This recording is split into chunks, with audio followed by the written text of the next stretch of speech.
We waste our time behind bars for things that you didn't do. 2 Anishinaabe men wrongfully convicted of murder are calling for change.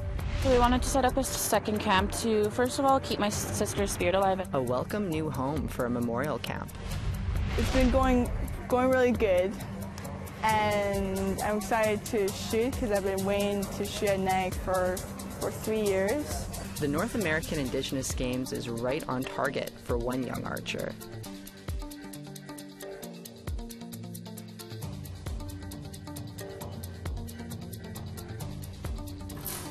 Good evening, I'm Sav Jonza, and welcome to APTN National News. Upon the news that 2 Anishinaabe men were wrongfully convicted of murder, in part because of systemic racism, their lawyers and Indigenous leadership are calling for changes to the justice system. Our Tamara Pimentel has more. Well, I feel free. After 50 years of being wrongfully convicted, Brian Anderson and Alan Woodhouse are free. Following the acquittal of the 2 men, they were joined with Innocence Canada and Indigenous leadership at a press conference today to call for change in the Canadian justice system. We waste our time behind bars for things that you didn't do. We got to stop that. Lawyer James Lockyer with Innocence Canada says similar cases are underway. Very concerned that there are other Indigenous people in jail, just as they were, whether it's because they falsely confessed under abuse by the police, or whether they were convicted through other forms of racism. There's really no doubt that there are other Indigenous in our jails. Anderson and Woodhouse were teenagers when they were arrested and charged in the 1974 death of Ting Fong Chan in Winnipeg. Now in their 60s, they said police threatened and intimidated them into signing false confessions. Language was also a barrier, according to lawyer Jerome Kennedy. Not only did they not have the opportunity to speak in their own language or be provided with interpreters, they testified at trial in English. The case hits home for Manitoba Regional Chief Cindy Woodhouse. She's from the same community as Alan Woodhouse, and she says all levels of government need to work with Indigenous people to create real change. Change will not come without action. Change will not come without First Nations people front and center, leading the change First Nations people need. We are the experts on systemic discrimination as we are the targets of it. All advocates here say they will be seeking compensation for the 2 men. No amount of money is gonna change this, but it will make the end of their lives easier. Moving forward, Alan Woodhouse says it won't be easy adapting to life outside of prison, but has advice for anyone who is currently serving time while innocent. We are free people. We have people of our own, but we have to claim our own freedom. We got to do it ourselves. Nobody's going to come and hand it to us. The justice system needs to change. Tamara Pimentel, APTN National News, Winnipeg. A riot at the Stony Mountain Penitentiary outside Winnipeg has left inmate Colton Pachinos dead and 7 others injured. There's gang problems going on within the institution. There's a heavy amount of drugs within that institution. We've had a lot of throwovers lately. The union representing correctional workers says the government and Corrections Canada need to address drug activity and safety in the institution, or violent incidents will continue. The RCMP Major Crimes and Forensic Identification Units are investigating. Pachinos was serving a life sentence for several offenses, including a triple homicide in a Winnipeg home in 2008. The Ontario Provincial Police says a video that appears to show a police officer punching a woman repeatedly, kicking her, and then tasing her twice while she is laying on the ground captures, quote, only a portion of the event. The incident, caught on camera, happened on July 10th in Sioux Lookout, Ontario. The OPP acknowledged the video in a press release on Tuesday and said the officer used, quote, the most appropriate use of force option to address the immediate situation, exposing the subject, public, and officer to the lowest level of risk. The 23-year-old First Nations woman has been charged with assault with intent to resist arrest. APTN News has spoken with her family, and you can read much more about this story on our website at aptnnews.ca. Protesters demanding a search for their loved ones' remains at a Winnipeg area landfill have found a welcoming new site for a camp. The Canadian Human Rights Museum grounds are the site of Camp Mercedes, named after one of the alleged victims of an accused Winnipeg serial killer. Jordan Myron, Mercedes Myron's sister, says the museum reached out to protesters who have been manning Camp Morgan, named for another alleged victim, Morgan Harris. A barrier put up on the road leading to the Brady Road landfill was dismantled yesterday after the city secured a temporary injunction Friday, but Camp Morgan remains at the landfill. Jordan Myron says the new camp is important to her family. So we wanted to set up a second camp to, first of all, keep my sister's spirit alive in her name. It's a human rights problem, so we're at the Human Rights Museum. That's one thing. And then also there's lots of traffic that goes through here, so we're hoping to shine more light on the big problem here and what we're fighting for.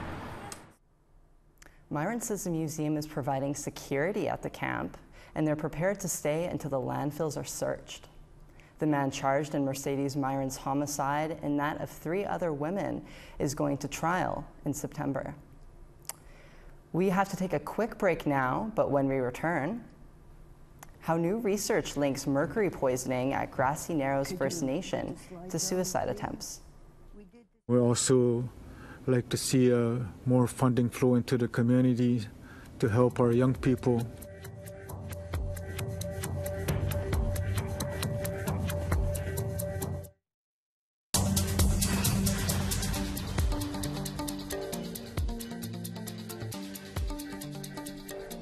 Welcome back.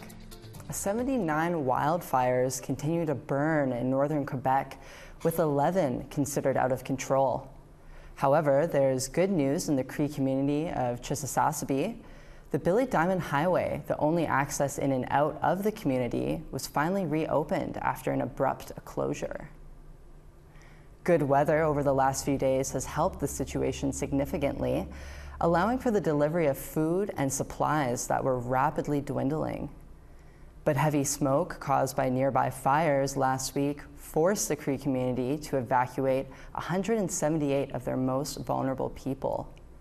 Chisissasabi has even had to ration their gas consumption. Officials say that all of these factors make for a difficult evacuation. It's devastation. It's total devastation of our land, our playground. It's just sad to see the photos of the inland trap lines, because we have 40 trap lines just in Chisissasabi alone, and a pilot that we work with in the spring and fall to transport land users out on the land that are not accessible by road, sent courtesy photos. Sad, some very sad photos. Others were very lucky. They managed to keep their cabins, and because the devastation is incredible. Probably 2 to 3 million hectares now have burned. Compared to last week, which was very concerning for us, because the lifeline that we had with the Billy Diamond Highway when it was closed, and with the air quality, with the smoke that we had in the community, it was very challenging for aircraft to even come to our community. For decades, the community of Grassy Narrows has had to deal with mercury poisoning in their water. Now, a new study released today links the poisoning to child and youth suicide attempts. According to Professor Donna Mergler, generational mercury exposure directly impacts emotions and behavior, resulting in suicide attempts by children and youth in the community, which are 3 times higher than other First Nations in Canada. Chief Rudy Turtle says the poison has had detrimental effects on their traditional lifestyle and health, and he wants full compensation from the federal and provincial governments. We also like to see more funding flow into the community to help our young people. We need funding for specialized education, and we also need funding for counseling because of the growing number of suicides and the suicide attempts. We need help with mental health workers in our community. Johnny N. Adams from Kuujjuaq in northern Quebec was recently appointed to the Order of Canada, one of the country's highest civilian honors. A former politician, entrepreneur, and commercial pilot, Adams has lived a remarkable life. But he says his greatest accomplishment has been giving back to his community. Here's Maricela Amador with more. Johnny Ned Adams. This was the moment in 2006 when Johnny N. Adams was appointed a Knight of the National Order of Quebec. 17 years later, another honor has come his way. I was surprised and humbled to be told that I was being appointed an officer of the Order of Canada. And Adams is among the handful of Indigenous inductees to the Order this year. He's being honored for advancing economic and social development in the vast northern region of Nunavik and in his home community of Kuujjuaq, 1,443 kilometers from Montreal, where we're speaking today. It doesn't matter where you are coming from if you've got the will and the drive to make a difference. Anyone can do it. Adams was one of the first commercial Inuit pilots to join Air Inuit, founded in 1978. Then, in 1992, Adams started his own air charter business. It's been a long process, but I've always had the love of aviation from a young age, and I guess it's natural because the only mode of transportation in our region is air. He was the mayor of Kuujjuaq from 1993 to 1997. Adams credits the people that he has worked with throughout the years for this achievement. Especially to my family that had to endure a lot of the time that I'd been away from home, and especially my wife, who's been there all through these years. Adams also served as regional council chairman of the Kattavik regional government for several years, working to improve the infrastructure in Kuujjuaq. One of the major projects when I was a young guy was we fundraised and then had a project to start a youth center, a youth drop-in, and then a facility for the women's group that were associated with the church, and a shelter for women. He even had a hand in the formation of the region's police service and considers serving his community his greatest accomplishment. The giving back to the community has been more identifying what the community needs were and are, and trying to address the community needs one at a time. The date for the Order of Canada induction ceremony will be announced in the coming weeks. Maricela Amador, APTN National News, Montreal. We need to step aside one last time, but more from the North American Indigenous Games after the break. Plus, archery is just one of the traditional games at NAG this year. Coming up. It's the Super Bowl, that's what it is. It's something we've all dreamed of around here, so.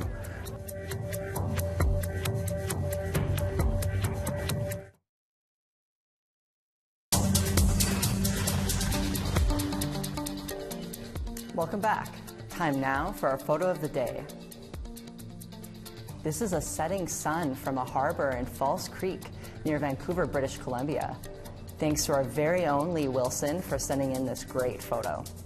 If you have a photo to share with all of our viewers, send that photo to share@aptn.ca.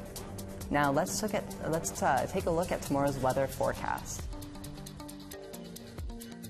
It'll be 28 in St. John's and 26 in Charlottetown, 27 in Cartwright and 26 in Happy Valley Goose Bay. It'll be 26 in Quebec City, 28 in Montreal. North Bay will be 24 and Toronto will be 27. Thunder Bay is 15 and Timmins is 23. Puckatawagan's 27, Churchill is sunny and 20. Gimli will be 26 and Barons River is 25.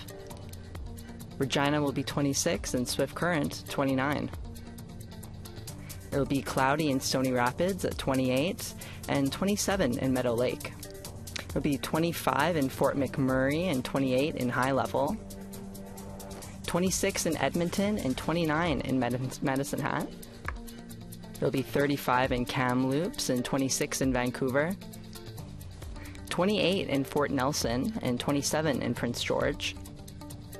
Old Crow will be 26, 27 in Mayo. Fort Simpson will be 27 and 26 in Yellowknife. Inuvik will be 27 and 14 in Sax Harbor. Chesterfield will be 22 and Whale Cove will also be 22. 6 in Arctic Bay and 10 in Resolute.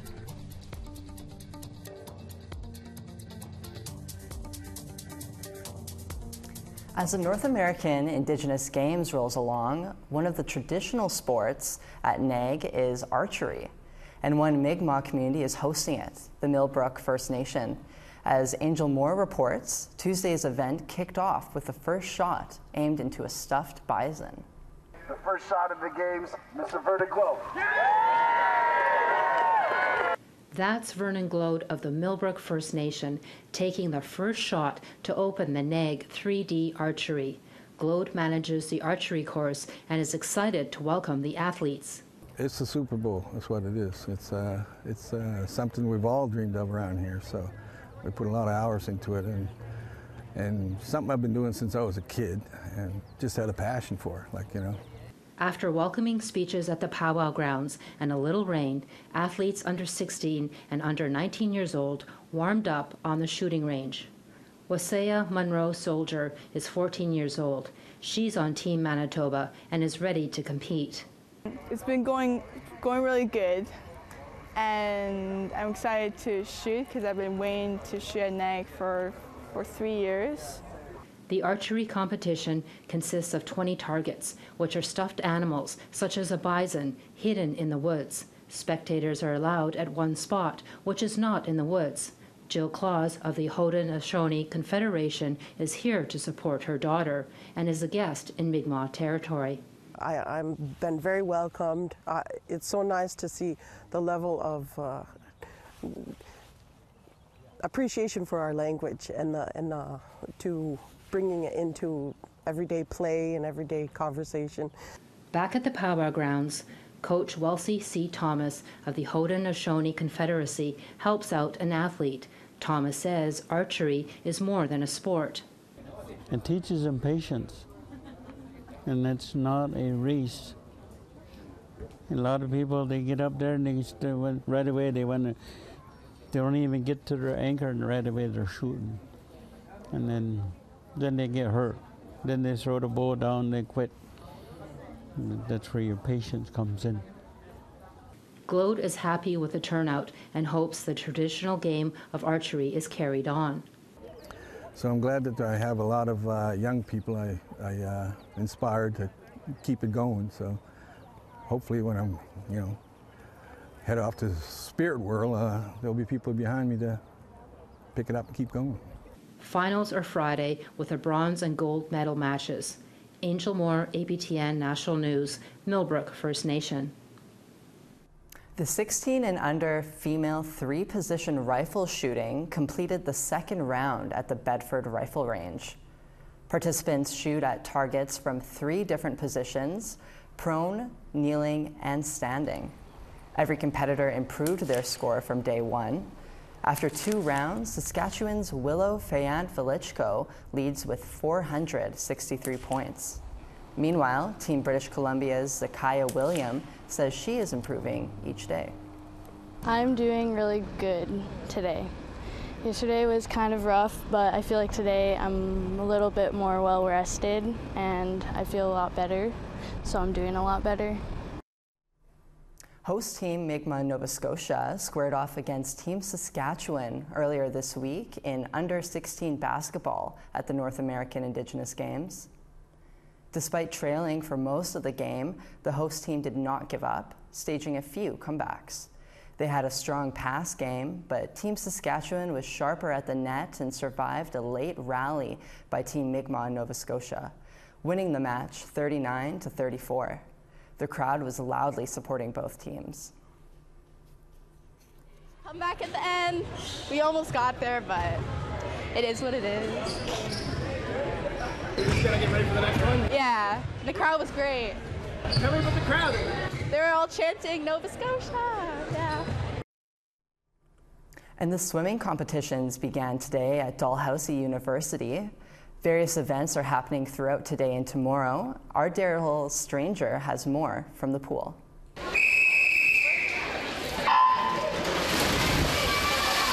Swimmers from across Turtle Island were making waves in the Dalplex pool at Dalhousie University. It was non-stop action as race after race, swimmers vied for the best time in many events.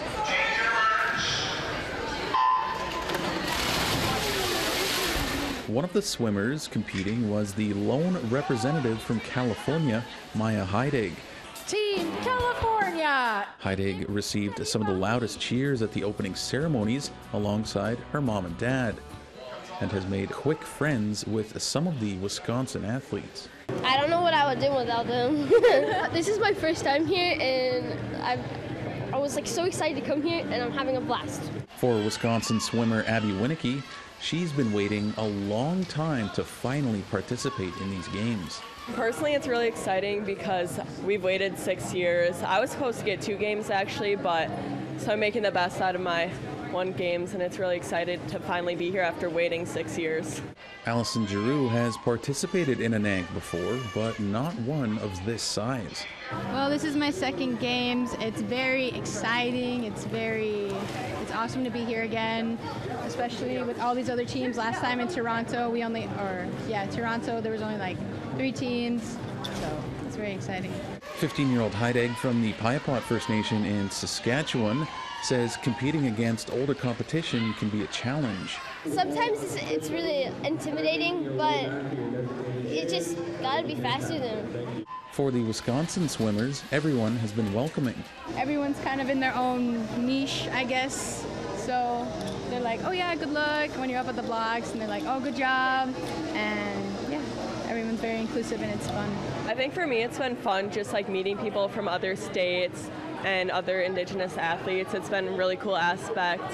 And even like for Wisconsin, we have a huge team, and so just meeting people like you don't even know and they're from your state is super fun. And I think pin trading has been super fun. Daryl Stranger, APTN National News, Jabuktuk, also known as Halifax.